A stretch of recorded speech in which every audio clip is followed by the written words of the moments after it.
attract their mercy and the glance of their mercy, which will give us the bhav and prema which we're seeking so sincerely. So what is the difference? Because the word, when the acharyas and the shastras, especially in Rasa Lila, they discuss the love, because I was reading through all these chapters looking for particular words to describe these points which I'll discuss. What is the difference between the pure and impure love? The nature, what is the nature? What is the nature of love? Everyone is struggling with this concept of love.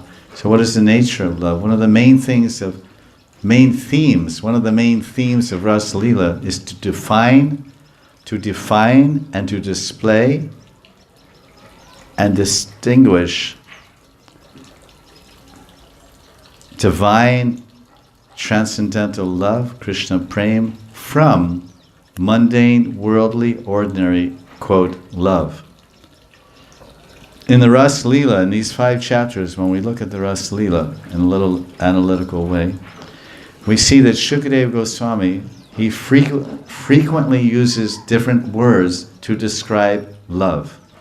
Because in English language, I don't know about other languages of other countries, but in English and Hindi is more variegated. There's just love. I love my dog, I love tennis, I love sailing, I love you. I love surfing or whatever. But in Hindi and especially in Sanskrit, there are many words to describe love, and Shukadeva Goswami utilizes those words.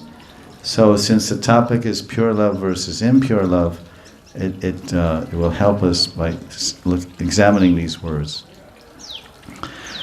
So he frequently uses words to describe love. The words that he uses to describe love are formed from the syllables, because words are syllables. Everywhere there's syllables, akshar. So he uses P-R-I, long I, bhaj, like we say bhajate, or bhajan, bhaj, and kam, K-A-M, kam, and ram. Sounds like it somewhat. Bhag, kam, ram. So pri, as in priyatam, or priyasi, or priyasi, bhaj, kam, and ram. So now let's look at these. This is just the way my brain works, so sorry. So let's take P-R-I, long I. Pri means to love, to please, to delight with pure affection and selfless love, untainted by desire for self-concern, me. So this sounds like the essence of love itself. That's Pri. These are the meanings of Pri, and these are the meanings that Shukadeva Goswami is using in this Rasa Lila 5 chapters. Then another word he uses to describe love, Pri, is bhaj, B-H-A-J. As you know, bhaj means to worship. Prabhupada mentions in his books different places. So bhaj, B-H-A-G, bhaj means to worship, to adore, to reciprocate.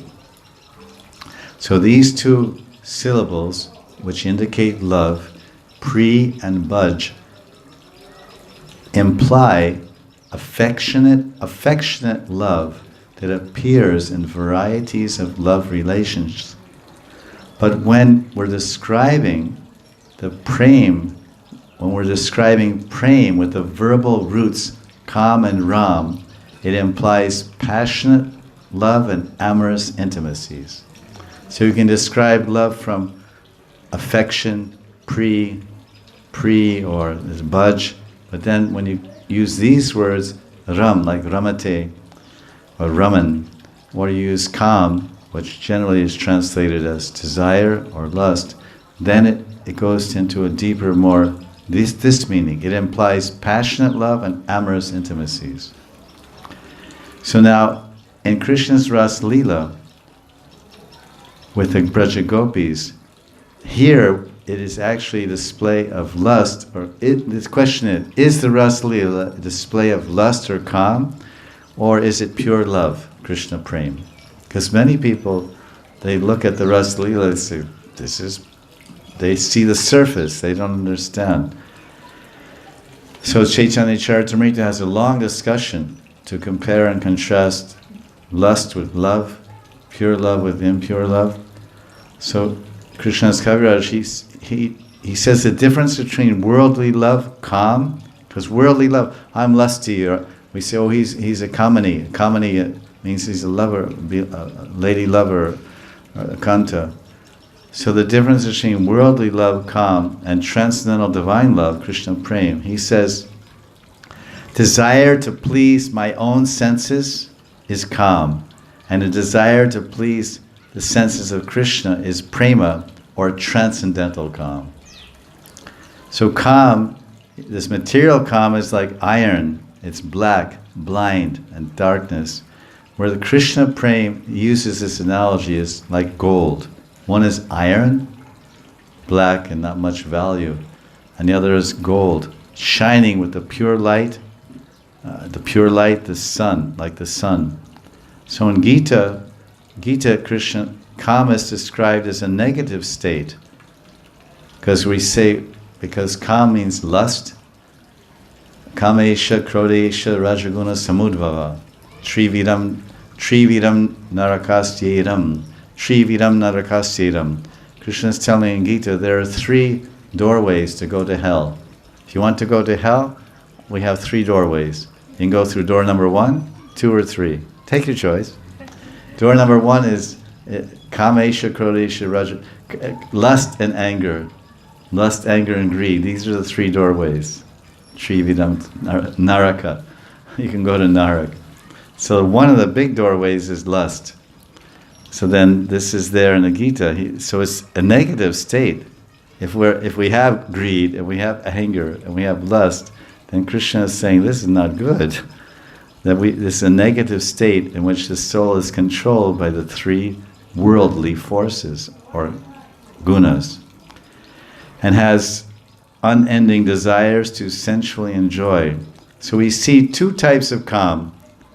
One is bad, bad kam, material lust, and good kam, spiritual kam, are the Vraja-gopis, and all others surrendered Krishna bhaktas. The gopis kam means desire, not for themselves, but desire to please Krishna.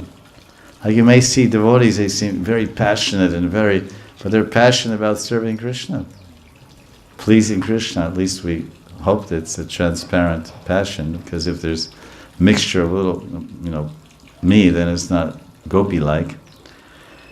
So there's no selfish me desires. me desires. But the Vraja-gopis kam is spiritual, transcendental, and the phrase is used, aprakrita. Aprakrita kam means transcendental, not prakriti, not material. Which means that the gopis, they express divine passion towards Krishna. They passionately love him with their entire bodies and their entire beings and their existence. And they'll do everything and anything to please him and satisfy him in every which way. And the whole time they don't have a drop of selfishness or a drop of, oh, we should be happy. There's a beautiful verse in Natya Lila of Chaitanya Charitamrita where Radharani is describing the nature of her love. She says that if Krishna finds happiness by making me unhappy, by disappointing me and making me unhappy, if Krishna finds pleasure and satisfaction and happiness and making me sad and broken-hearted and unhappy, then I accept and I consider that unhappiness and misery that I'm experiencing is the source of my greatest happiness. Now that's the ultimate extent of selfless, totally surrendered love. There's no one in the universe, man or woman, can have that type of mentality, that type of heart. There's a whole discussion there in Natya Lila, very nice. So this is the nature of Radharani and the other gopis.